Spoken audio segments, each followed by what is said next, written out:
So hello everyone, इस video में हम chapter 3 electric potential and potential difference विद्युत विभव तथा विभवांतर के कुछ इंपॉर्टेंट ऑब्जेक्टिव्स को डील करने वाले हैं, जिसमें से पहला क्वेश्चन हमारे सामने लिखा हुआ है, that is unit of electric potential, मतलब विद्युत विभव का मात्रक क्या है।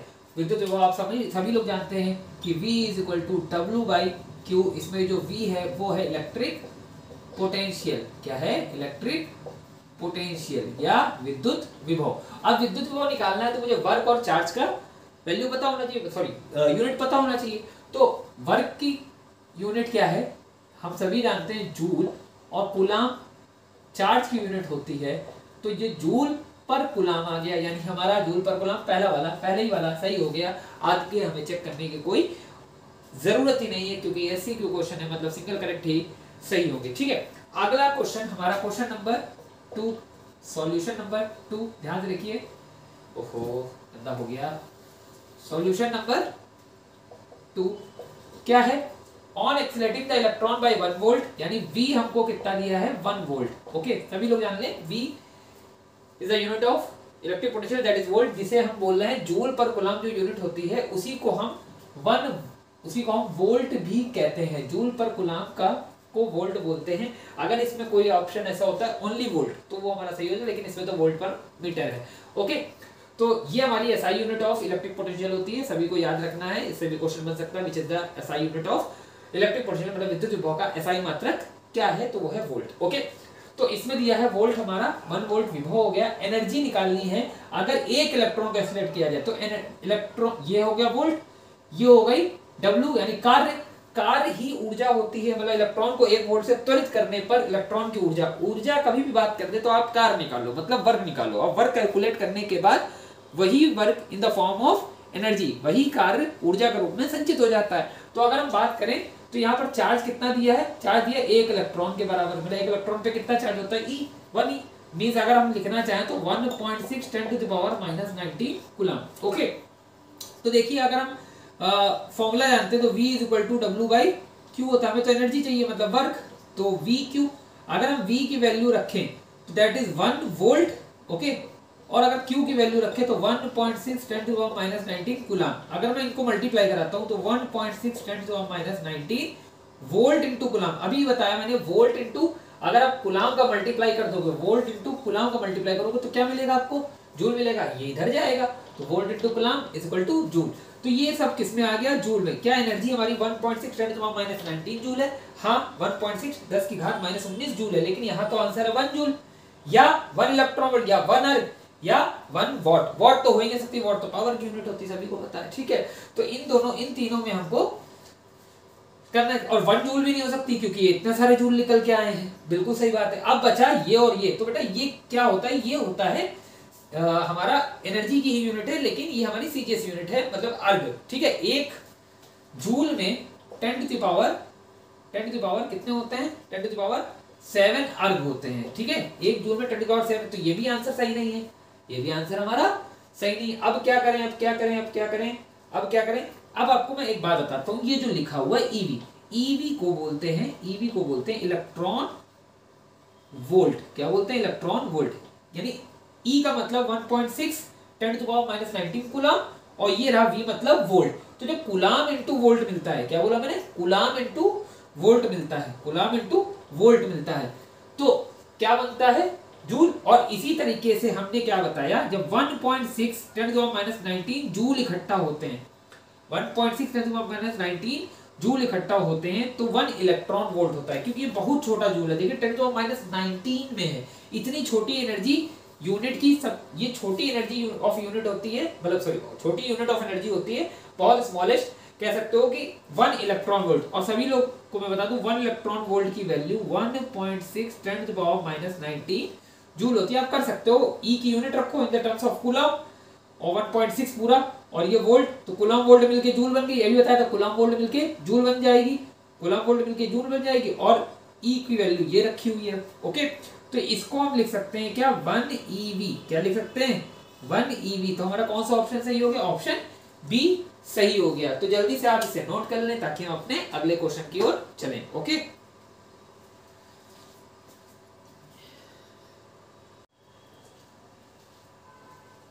तो नेक्स्ट क्वेश्चन हमारे सामने है इलेक्ट्रॉन वोल्ट मात्रक है, मतलब इलेक्ट्रॉन वोल्ट किसका मात्रक है, electron volt is the unit of, अभी थोड़ी देर पहले बताया था इलेक्ट्रॉन वोल्ट किसकी यूनिट निकाली थी, W equal to V Q, V की वैल्यू 1 वोल्ट रखी थी और क्यू में 1 इलेक्ट्रॉन रखा था। जब 1 वोल्ट को मतलब 1 इलेक्ट्रॉन को 1 वोल्ट से एक्सीलरेट करते हैं तो उसकी एनर्जी कितनी होती है, 1 इलेक्ट्रॉन वोल्ट, तो एनर्जी होती है ना 1 इलेक्ट्रॉन वोल्ट।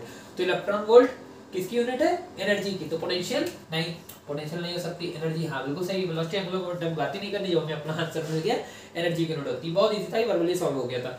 हाँ अगला, ओ माय गॉड न्यूमेरिकल है ये तो, और से डर लगता है सर अरे कुछ नहीं, बहुत आसानी से होगा, देखो ध्यान से।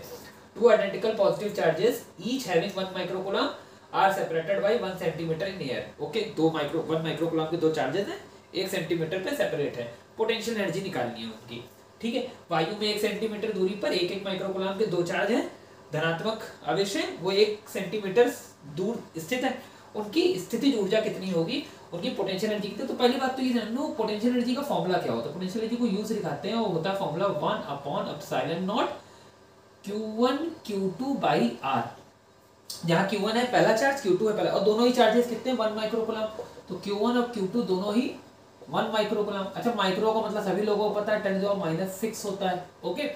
और क्या दिया, डिस्टेंस यानी R कितनी दी है 1 सेंटीमीटर, तो सब कुछ हम मीटर में करते हैं, तो 1 सेंटी मतलब 10⁻² मीटर कर देते हैं, सेंटीमीटर का मतलब 10⁻² मीटर, ओके। अब वैल्यू रखते हैं। अच्छा हाँ एक बात याद रखना, इस फॉर्मूले में हमेशा Q को विद साइन लेते हैं, क्या लेते हैं, चिन्हों सहित लेते हैं, ठीक है। अगर पॉजिटिव है तो पॉजिटिव रखना और नेगेटिव है तो नेगेटिव रख देना। तो U is equal to air में 1/4πε0 की वैल्यू कितनी होती है, एयर के लिए 1/4πε0 की वैल्यू होती है 9 × 10⁻⁹।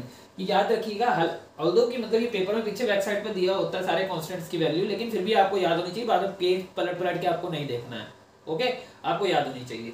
और Q1 की वैल्यू कितनी है 1 माइक्रोकूलम मतलब 10⁻⁻⁶, और ये भी हो गया 1 × 10⁻⁻⁶, अपॉन में R की वैल्यू हो गई 1 × 10⁻², ओके। बस इसको सॉल्व करना, और क्या है देखिए बहुत इजी है, 10⁻, ये -6 मल्टीप्लाई होके बेस सेम है, पावर ऐड हो जाएंगी और नीचे 10⁻²। अब देखिए 10⁻² ऊपर जाएगा तो 10⁻² ऊपर जाएगा तो -12 + 2 कितना हो गया, सीधा सा लॉजिक, 12 - 2 जाएगा, 12 - 2 ऊपर जाएगा +2, 12 में और 2 हो जाएगा -10, 9 और 10 फिर से बेस सेम है, तो बचेगा कितना 9 × 10⁻⁻1, -1 का मतलब क्या 0.1, अरे कुछ बच्चे ऐसे भी देख रहे हो 9/10 हो गया ये नीचे आके, तो ये कितना होगा 0.9, और ये सब कुछ किसमें चल रहा था, कुलाम मीटर, तो कुलाम स्क्वायर मीटर, और इसकी यूनिट आप सभी इसकी यूनिट बताइएगा कमेंट बॉक्स में, मैंने पहले भी पूछा था, यही होता है के Q1 Q2 by R, okay.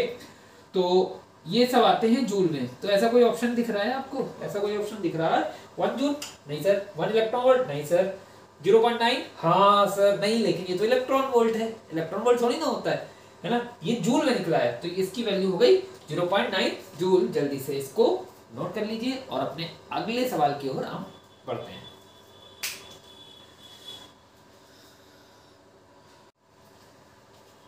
तो अपना दूसरा क्वेश्चन है कि एक इलेक्ट्रॉन को अगर हम दूसरे इलेक्ट्रॉन के पास लाएं तो इलेक्ट्रॉन की स्थितिज ऊर्जा कितनी होगी। ये यूपी बोर्ड 2010 में पूछा गया है कि मान लो 2 इलेक्ट्रॉन से हमारे पास, दोनों ही नेगेटिवली चार्ज पार्टिकल्स होते हैं, आपको पता है ये बात, दोनों पे ऋणात्मक है ना, ऋण आवेश होता है कह सकते हैं। अगर हम दोनों को पास लाएं तो समान आवेश एक दूसरे को प्रतिकर्षित करते हैं, मतलब रिपल करते हैं, तो कोई पास आना नहीं चाहिए, तो हमें मेहनत ज्यादा करनी पड़ेगी। अगर हम फॉर्मूले से देखें तो अभी भी पोटेंशियल एनर्जी का फॉर्मूला मैंने पढ़ाया था 1/4πε0 Q1 Q2 बाई R, समझना मेरी बात को। पहली बात तो इसको विद साइन लेते हैं चिन्हों के साथ, अगर दोनों इलेक्ट्रॉन डालेंगे तो माइनस माइनस क्या हो जाएगा प्लस, यानी यहाँ पर प्लस आना है, क्या आना है प्लस आना। दूसरी बात जब दोनों को पास लाएंगे तो दूरी क्या हो रही होगी, घट रही होगी, अगर दूरी घट रही होगी तो पोटेंशियल एनर्जी बढ़ रही होगी, और पॉजिटिव का मतलब पॉजिटिव में बढ़ना है, बात समझे। तो इंक्रीज हो रही, तो हमें इसका आंसर दिख रहा है बी वाला, इंक्रीज होती है यानी बढ़ती है। फिर समझिए, अगर फील से समझना है, फॉर्मूले से नहीं समझना है, फॉर्मूला मान लीजिए नहीं याद है आपको, भूल गए, लेकिन ये सवाल पढ़ते हैं तो आपके मन में एक चीज खड़ी, एनर्जी क्या होती है, वर्क मतलब किसी चीज को कराने के लिए है ना। अगर दोनों चार्ज को हम पास ला रहे हैं और हमें वर्क करना पड़ रहा, मेहनत करनी पड़ेगी, तो पोटेंशियल एनर्जी बढ़ रही, मतलब हमारी मेहनत लग रही है। और अगर नहीं करनी पड़ेगी, अपने आप जा रहे हैं, तो पोटेंशियल एनर्जी घट रही है, हमें मेहनत नहीं करनी पड़ रही।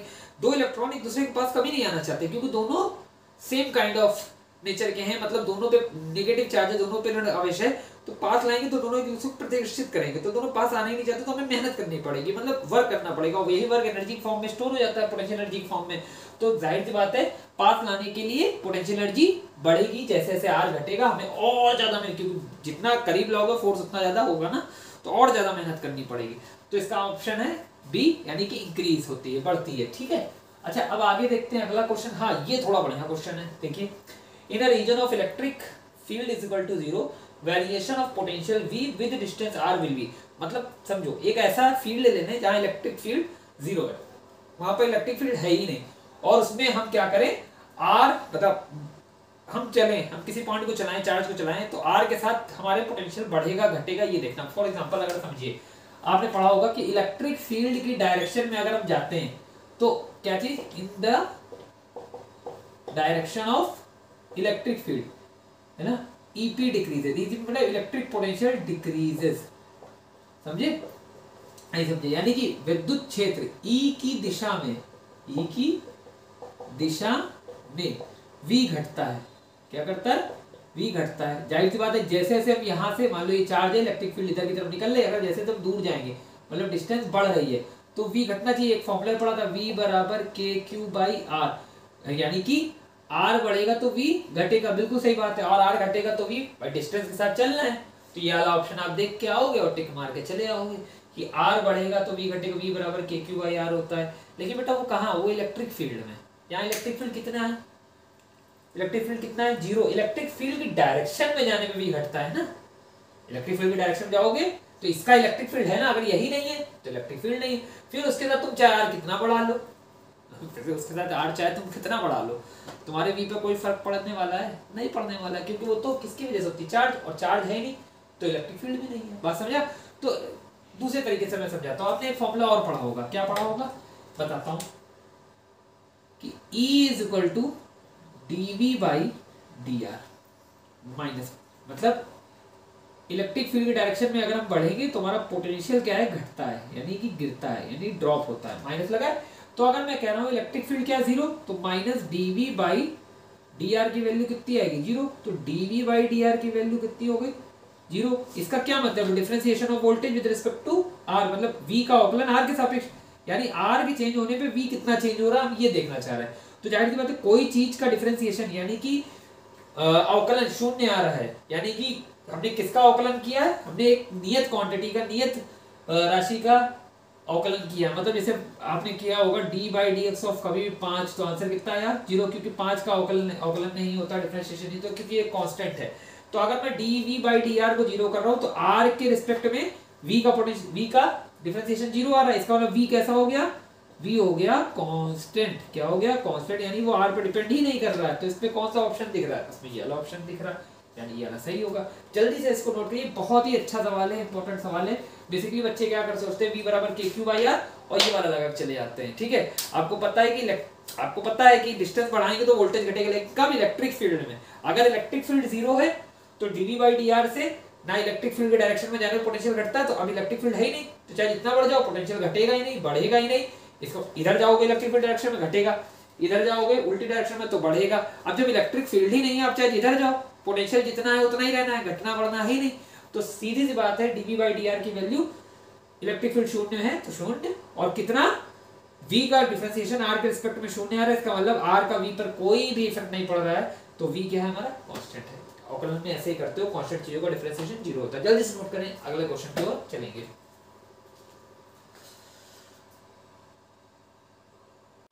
जल्दी से नोट कर लीजिए इसको। देखा आपने, ये 2010 और 12 में पूछा भी गया है, ठीक है, तो अच्छा क्वेश्चन है, अच्छे क्वेश्चंस में काउंट होता है, तो जल्दी से ऐसे नोट कर लीजिए। नेक्स्ट क्वेश्चन की ओर हम लोग चलेंगे। तो नेक्स्ट क्वेश्चन हमारा, वैल्यू ऑफ 1 इलेक्ट्रॉन वोल्ट। थोड़ी देर पहले बताया था 1 इलेक्ट्रॉन वोल्ट। 1 इलेक्ट्रॉन वोल्ट किसकी यूनिट होती है, एनर्जी की। और 1 इलेक्ट्रॉन वोल्ट की वैल्यू कैसे निकालते हैं, अगर देखो वैल्यू निकालना चाहो तो 1 ई का मतलब होता है 10 to the power minus 1 into 1.6 into 10 to the minus 19 coulomb. Okay, और वोल्ट ऐसे लिख दिया मैंने, ठीक है, सभी लोग जानते हो 1.6 × 10⁻⁹ कूलम इंटू वोल्ट क्या होता है, W by V is equal to W by Q। तो इसकी हो गई जूल, इसकी हो गई कूलम, और ये हो गया वोल्ट। तो वोल्ट अगर मान लो वोल्ट इंटू कूलम आप करोगे, है ना, तो आपको जूल मिलेगा ना, तो ये हो गया जूल। तो 1 EV भाई, कूलम इंटू वोल्ट करोगे तो जूल मिलेगा, तो इतना joule, coulomb into volt joule, coulomb into volt joule, समझे? तो इतना जूल, इसमें कोई ऑप्शन है ऐसा? सब जूल में है, पहला वाला 2 नहीं है, 1.5 -19 है लेकिन वो 1.5 है, ओके, तो वो भी नहीं है, बहुत क्लोज गया लेकिन नहीं है। 1.6 × 10⁻⁹ कूलम, ये वाला सही है, -19 जूल। तो एक बताया बेटा, 1 electron volt is equal to 1.6 × 10⁻⁹ joule. एक इलेक्ट्रॉन वोल्ट में इतना जूल होता है, या एक जूल में इतना बटे 1/1.6 × 10⁻⁹ इलेक्ट्रॉन वोल्ट, ठीक है। तो ये अच्छा बढ़िया, इसको तो बता ही चुका था, इसमें कोई समय बर्बाद करने की कोई जरूरत नहीं थी। अब नेक्स्ट क्या है, 2 plates are separated by 1 centimetre, ठीक है। आर कितनी की मैंने आर दी है 1 सेंटीमीटर, फिर से वही काम कर देंगे, 1 × 10⁻⁻2 metre, okay. Each other end having potential difference of 110 volt, तो वी कितना दिया है 10 वोल्ट। मतलब समझो 2 प्लेट है हमारे पास और दोनों के बीच में पोटेंशियल डिफरेंस 10 वोल्ट का, मतलब समझो पोटेंशियल डिफरेंस है, मतलब विभवांतर, मतलब इस पे 80 इस पे 70 भी हो सकता है, या इस पे 80 इस पे 90 भी हो सकता है, 100 90 भी हो सकता है, 10 0 भी हो सकता है, यानी दोनों का डिफरेंस 10 है। हमें ये नहीं दिया कि प्लेट ए पे कितना है, प्लेट बी पे कितना है, दोनों के बीच का पोटेंशियल डिफरेंस दिया, अंतर 10 वोल्ट है, ओके। तो अंतर तो मैं इसको डीवी लिखूं ज्यादा बेटर है, ठीक है, और अंतर की ही डिस्टेंस है तो ये मैं सिर्फ डीआर लिखूं तो ज्यादा सही है, ठीक है। और इलेक्ट्रिक फील्ड पूछी गई है। थोड़ी देर पहले मैंने विद्युत क्षेत्र की तीव्रता और विभवांतर में संबंध बताया था, कभी क्या बताया था, देखो E = -dV/dr पढ़ाया था नहीं थोड़ी देर पहले, वो वेरिएशन E = कांस्टेंट निकला था, वहाँ इलेक्ट्रिक फील्ड 0 थी, यहाँ इलेक्ट्रिक फील्ड निकालनी है, ठीक है। देखो एक चीज और, मुझे ये तो बताया नहीं कि प्लेट ए पॉजिटिव है या प्लेट बी पॉजिटिव है, किधर से किधर जाने पर हमें कैलकुलेशन दिया है 10 वोल्ट, ए से बी का, बी से ए का, प्लस में माइनस में कुछ नहीं दिया, तो हम इस माइनस को कंसीडर नहीं करेंगे, हम मैग्नीट्यूड ऑफ इलेक्ट्रिक फील्ड निकालेंगे, dV/dr। dV कितना है 10 वोल्ट है ना, और dr कितना है 1 × 10⁻⁻2। बहुत से बच्चे क्या करेंगे, dr की वैल्यू 1 सेंटीमीटर ही रख देंगे और कहेंगे 10 आंसर आ गया, ठीक है, नहीं ऐसा नहीं है। तो -2 ऊपर जाएगा, +2, ये हो गया 100, ये हो गया 10, कितना बन गया 100 और 10 हो गया 1000। अब यहाँ एक बात वो ध्यान देने की, न्यूटन पर कूलम, तो न्यूटन पर कूलम इलेक्ट्रिक फील्ड की यूनिट होती है, कहाँ से, बेस फॉर्मूले से।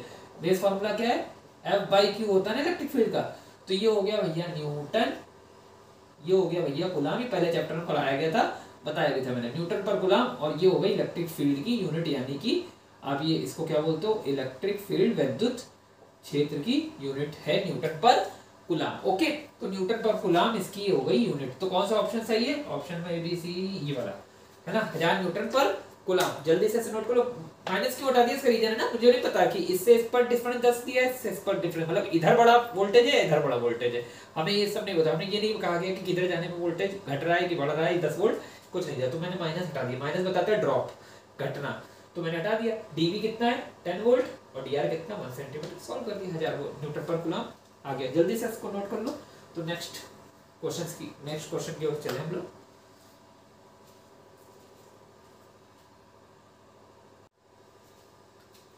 Next question, which of the following is not true for equipotential surface, यानी कि समविभव पृष्ठ के लिए कौन सा तथ्य सही नहीं है। पहले तो जानिए समविभव पृष्ठ क्या होता है। एक ऐसा सरफेस जो इलेक्ट्रिक फील्ड में कंसीडर कर लें जिसके हर एक पॉइंट पर क्या हो, इलेक्ट्रिक पोटेंशियल सेम हो, विद्युत सेम हो। फॉर एग्जांपल ये ऐसे एक पृष्ठ है, ठीक है, इसको मैंने इलेक्ट्रिक फील्ड में ऐसे मान लिया है, तो इसके हर एक पॉइंट पर इलेक्ट्रिक पोटेंशियल यानी विद्युत विभव का मान क्या होना चाहिए, समान होना चाहिए। इसे फॉर एग्जांपल ऐसे मान लो, ऐसे मैंने एक पृष्ठ मान लिया और इसके हर एक पॉइंट पर क्या होना चाहिए, इलेक्ट्रिक पोटेंशियल सेम होना चाहिए। यहाँ एक पॉइंट ए मान लिया V, तो VA VB और VC, अगर कहीं C मान लिया तो सब बराबर होने चाहिए, ठीक है, वो हमारा EPS होता है, लेकिन ये इलेक्ट्रिक फील्ड में होना चाहिए, ठीक है, इक्विपोटेंशियल सरफेस। अब अभी मैंने थोड़ी देर बताया कि इलेक्ट्रिक फील्ड की डायरेक्शन में जाने पर क्या होता है, पोटेंशियल घटता है। तो जाहिर बात है समविभव पृष्ठ ऐसा तो नहीं हो सकता क्योंकि इसके हर एक पॉइंट पर पोटेंशियल घटने लगेगा। तो मुझे इसको कैसे बनाना पड़ेगा, अगर इलेक्ट्रिक फील्ड की डायरेक्शन में मुझे इलेक्ट्रिक फील्ड में अगर इक्विपोटेंशियल सरफेस खींचना है तो जाहिर बात है मुझे इसको ऐसे बनाना पड़ेगा ताकि कि हर एक पॉइंट का पोटेंशियल यहाँ इलेक्ट्रिक फील्ड के इसी पॉइंट पर ये भी है, ये भी, तो हर एक पॉइंट पर इलेक्ट्रिक पोटेंशियल सेम हो सकता है। अगर मैं गिरा कैसे बना दूं, तो अगर इलेक्ट्रिक फील्ड इधर जा रही है, सरफेस भी इधर ही है, तो हर एक पॉइंट पर सरफेस आगे बढ़ रहा है, यानी इलेक्ट्रिक फील्ड की तरफ जा रहा है, तो पोटेंशियल घटता जाएगा। तो इक्विपोटेंशियल सरफेस कभी ऐसे नहीं होगा, इलेक्ट्रिक फील्ड के साथ नहीं होगा, बल्कि उसके परपेंडिकुलर यानी लंबवत होगा। ठीक है, अब चेक करते हैं कौन सा हमारा स्टेटमेंट दिया। पहले दिया potential difference between 2 points on EPS is 0। दो बिंदुओं के बीच विभवांतर शून्य होता है, मतलब मैं ए और बी के बीच विभवांतर निकालना चाहूँ, मतलब वीए माइनस वीबी करना चाहूँ, तो दोनों बराबर होता है। पता है, मान लो ये वी है, तो v माइनस वी बराबर 0 सही आ रहा है, मतलब दो पॉइंट्स के बीच में पोटेंशियल शून्य होता है, बिल्कुल सही है। ये वाला सत्य है, हमें पता है कौन सा सत्य नहीं है, तो ये ठीक है, ओके। दूसरा, electric field lines of forces are always perpendicular to surface. वैद्युत बल रेखाएं सर्वथा पृष्ठ के लंबवत होती हैं। यही बताया, अगर इलेक्ट्रिक फील्ड इलेक्ट्रिक पोटेंशियल मतलब ईपीएस को समविभव पृष्ठ को आप ऐसे लगा दोगे, ऐसे, ठीक है, ये समविभव पृष्ठ है, आपने इसको ऐसे लगा दिया, इसके हर एक पॉइंट पर पोटेंशियल घटेगा, क्योंकि हम इलेक्ट्रिक फील्ड की डायरेक्शन में, तो जाहिर सी बात है ईपीएस को हमें कैसे रखना पड़ेगा, ईपीएस को हमें ऐसे रखना पड़ेगा, है ना, ऐसे। तो इलेक्ट्रिक फील्ड की जो डायरेक्शन होती है वही इलेक्ट्रिक फील्ड लाइन की डायरेक्शन होती है ना। तो इलेक्ट्रिक फील्ड लाइन ईपीएस पे क्या होगी, हमेशा लंबवत होगी। ईपीएस ऐसे, इलेक्ट्रिक फील्ड, या ईपीएस ऐसे बनाओगे तो इलेक्ट्रिक फील्ड लाइन ऐसे, क्योंकि ऐसे अगर इलेक्ट्रिक फील्ड लाइन बना दोगे तो उसकी डायरेक्शन में पोटेंशियल घटता जाएगा, और सरफेस पर हर एक पॉइंट का पोटेंशियल सेम नहीं होगा, विभव हर एक बिंदु का समान नहीं होगा। तो ये तो भाई डेफिनेशन के विरुद्ध हो गया। डेफिनेशन कहती है कि हर एक पॉइंट का पोटेंशियल सेम होना चाहिए, किस पर, समविभव पृष्ठ पर, इक्विपोटेंशियल सरफेस पर। तो दूसरा भी हमारा सही है, यानी लंबवत होना चाहिए, लंबवत है, देखिए, क्योंकि ऐसे बिछा देंगे तो पोटेंशियल सेम नहीं होगा। Okay, no work is done in moving a charge from one point to the other point. पृष्ठ पर किसी आवेश को एक स्थान से दूसरे स्थान तक ले जाना, मान लो ये एक ईपीएस है, ठीक है, एक पॉइंट ये और एक पॉइंट ये, मैं यहाँ से चार्ज यहाँ लाना चाहता हूँ, तो क्या लिखूंगा, वीबी माइनस वीए बराबर डब्ल्यू बाई क्यू, है ना, डब्ल्यू बाई क्यू, ए से बी ला रहा हूँ ना, डब्ल्यू ए से बी ला रहा हूँ बाई क्यू। ओके, तो वीबी और वीए दो का डिफरेंस कितना आएगा, 0 ही आएगा यहाँ पर।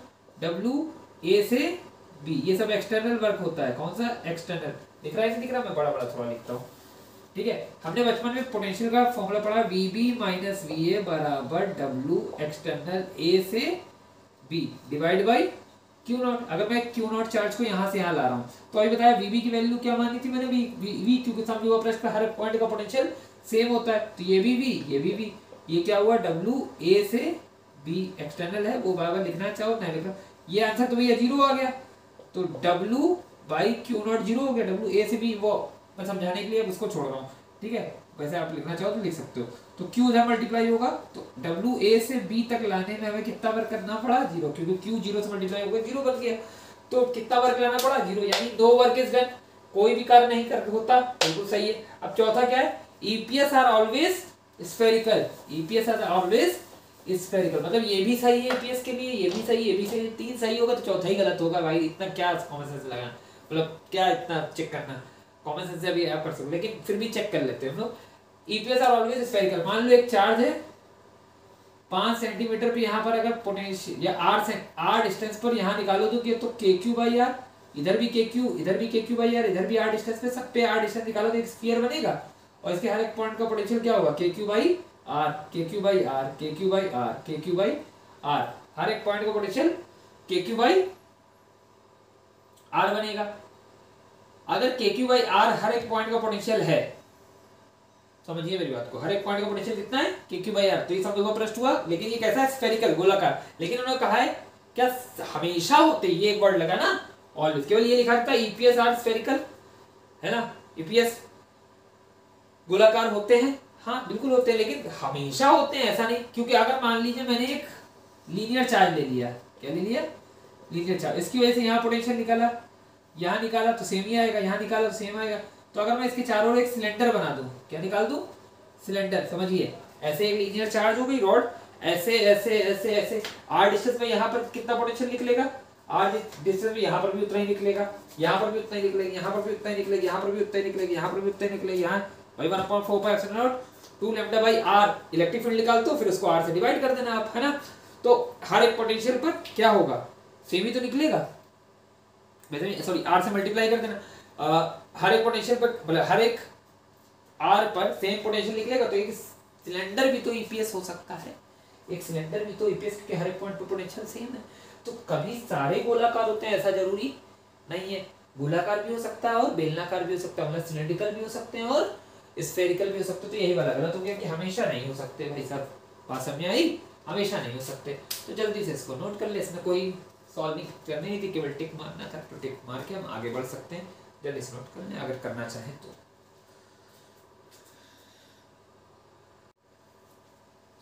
हमारा नेक्स्ट क्वेश्चन है क्या, एक इलेक्ट्रॉन एक विद्युत क्षेत्र में क्षेत्र के लंबवत प्रवेश करता है, इलेक्ट्रॉन का गमन पथ क्या होगा। मतलब समझिए, इंग्लिश में बोले तो एक इलेक्ट्रॉन एंटर करता है किसी भी इलेक्ट्रिक फील्ड में, लेकिन बस वो इलेक्ट्रिक फील्ड कैसे अप्लाइड है, परपेंडिकुलरली। तो इलेक्ट्रॉन उसके परपेंडिकुलरली एंटर कर रहा है, तो बताइए इलेक्ट्रॉन का पाथ कैसा होगा। फॉर एग्जांपल अगर बात करें इलेक्ट्रिक फील्ड कैसे लगा देते हैं, परपेंडिकुलरली लगाने का तरीका हम एक काम करते हैं, नीचे प्लस लगा देते हैं फॉर एग्जांपल, है ना, या एक काम करते हैं ऊपर प्लस लगा देते हैं। ठीक है, आपके समझने के लिए ऊपर मैंने प्लस लगा दिया, ठीक है, ओके, और नीचे मैंने लगा दिया माइनस। ठीक है, तो इलेक्ट्रिक फील्ड की डायरेक्शन क्या होगी, प्लस से माइनस की तरफ। ओके, बहुत बढ़िया, इसको डायग्राम से ही समझिए, बहुत अच्छे समझ में आएगा। और एक इलेक्ट्रॉन है ये, ठीक है, और ये इस परपेंडिकुलर फील्ड ऐसे, तो ये ऐसे ऐसे ऐसे नहीं एंटर कर रहा, ऐसे एंटर कर रहा। बात समझना, यहाँ से इलेक्ट्रिक फील्ड है ना, ऐसे ऐसे ऐसे, ठीक है, तो नीचे की तरफ इलेक्ट्रिक फील्ड है, इलेक्ट्रॉन्स के परपेंडिकुलरली एंटर कर रहा है। तो क्या होगा अगर फील्ड समझे, तो ये वाला नेगेटिव, इस वाला नेगेटिव, जैसे ही इलेक्ट्रॉन यहाँ आएगा तो ये वाला नेगेटिव इस वाला नेगेटिव को ऊपर की तरफ रिपल्शन, और ये वाला भी ऊपर की तरफ रिपल्शन, यानी दोनों इसको ऊपर, मतलब प्लस खींचेगा, समझिए, प्लस खींचेगा और माइनस धक्का देगा, तो इलेक्ट्रोस्टैटिक फोर्स लगेगा इधर। नहीं समझा, इलेक्ट्रोस्टैटिक फोर्स बहुत छोटा तो नहीं दिया मैं समझाने के लिए, ऐसे कुछ फॉर्मूला वार्मूला नहीं लगना इसमें। इलेक्ट्रोस्टैटिक फोर्स लगेगा इधर, और वेलोसिटी जा रही है उसकी इस डायरेक्शन में, तो वेलोसिटी है उसकी इधर, यानी इलेक्ट्रॉन जाना इधर चाहेगा, लेकिन उसको ऊपर ये खींच रहा है और ये धक्का दे रहा है। मतलब कोई चीज इधर जा रही है, नीचे से कोई धक्का दे के ऊपर की तरफ खींच रहा है, तो ये यहाँ ना जाके या यहाँ ना जाके बीच से निकलेगा, फिर यहाँ पहुंचेगा तो फिर से ये से खींचेगा और फिर से ये से धक्का देगा, इलेक्ट्रॉन की डायरेक्शन इधर। तो मतलब समझिए, तो ये थोड़ा थोड़ा ऐसे घूमता रहेगा, यानी इसकी डायरेक्शन कैसी होगी, कुछ इस तरीके से, है ना, थोड़ा थोड़ा उठाएगा, नीचे से ये माइनस धक्का देगा, ऊपर वाला प्लस इसको अट्रैक्ट करेगा, तो ये इलेक्ट्रॉन ऐसे चला जाएगा। जाना कैसे चाहिए था इलेक्ट्रॉन को, ऐसे, चला कैसे जाएगा, ऐसे, बोलो, है ना, ये डायरेक्शन हो जाएगी इलेक्ट्रॉन के जाने की। बोलो सुनिए, जैसे मान लो यहाँ पर फोर्स लगेगा ऊपर की तरफ, वेलोसिटी इधर की तरफ, तो किधर घूम जाएगा, इधर टेंजेंशियल होती है ना वेलोसिटी। अगर फोर्स यहाँ लग रहा है तो टेंजेंशियल वेलोसिटी यहाँ है, मतलब स्पर्श रेखा के फॉर्म में। अगर इन दोनों का रिजल्टेंट यहाँ जाएगा तो वेलोसिटी कहाँ से निकलेगी, यहाँ से, फिर यहाँ से ऐसे घूमेगा तो वेलोसिटी यहाँ से, ऐसे करते हुए ये ऐसे पूरा एक कर्व पाथ ले लेगा। और ये पाथ आपको पता है कैसा होता है, ये पाथ, इसे हम क्या बोलते हैं, इसे हम बोलते हैं पैराबोला। क्या बोलते हैं, परवलय। याद करो, आपने उसमें ही पढ़ा था 11th पे, प्रक्षेप में, प्रोजेक्टाइल में, ऐसे ही वहां पर भी ऐसे ही बनता था, तो हम बोलते थे प्रक्षेप का पथ परवलय आकार होता है। बहुत समझ में आया, नहीं आया? अब आपके लिए सवाल ये है, इसमें कौन सा ऑप्शन सही होगा, सर्कुलर नहीं बन रहा है सर। अच्छा, कुछ लोग कह रहे हो सर अगर ये घूम गया पूरा सर्कल, कहाँ घूम जाएगा बेटा, ये इसके बाद जाएगा नहीं, है ना, तो ये लंबाई में थोड़ा जाके ऐसे घूम रहा है, ठीक है। जैसे जैसे डिस्टेंस बढ़ रही है, ऊपर के पास पास हो रही, तो और ज्यादा अट्रैक्शन हो रहा है। सर्कुलर है नहीं, इलिप्टिकल भी नहीं है, स्पाइरल इस तरीके से होता है, तो वो भी नहीं है, और कुंडलिनी जिसे कहते हैं। और पैराबोलिक मतलब इलिप्टिकल मतलब दीर्घवृत्त, सर्कुलर वृत्ताकार, पैराबोलिक मतलब परवलयाकार, यही दिख रहा है मुझे, यही है, ठीक है। तो आप इसकी इक्वेशन, इसके पाथ की ट्रेजेक्टरी, जिसे बोलते हैं पथ का समीकरण, अगर जिसे पता है वो कमेंट बॉक्स में दिखेगा। साथ ही साथ इन 10 क्वेश्चंस को आप लगाइए, ज्यादा क्वेश्चंस नहीं, क्योंकि बोर्ड एग्जाम में बहुत कम ऑब्जेक्टिव आते हैं। हम सभी क्वेश्चन की कोशिश करेंगे चैप्टर्स के कि 10 से 15 क्वेश्चन आपको कराएं, जिससे आपके साल ज़्यादा से ज़्यादा क्वेश्चन कवर हो जाएं, और बोर्ड में तो कोई ना कोई इसी से आ जाएगा। अगर आप कंसिस्टेंसी के साथ पढ़ते रहेंगे तो डेफिनेटली मैं बता रहा हूँ क्वेश्चन आपको यहीं से मिलने वाले हैं। और पढ़ाई करते रहें, और क्या ही बोलूँ, समय ज़्यादा नहीं लूँगा आपका। तो नेक्स्ट वीडियो के लिए इंतजार करें, तब तक के लिए पढ़ाई करते रहें। All the very best.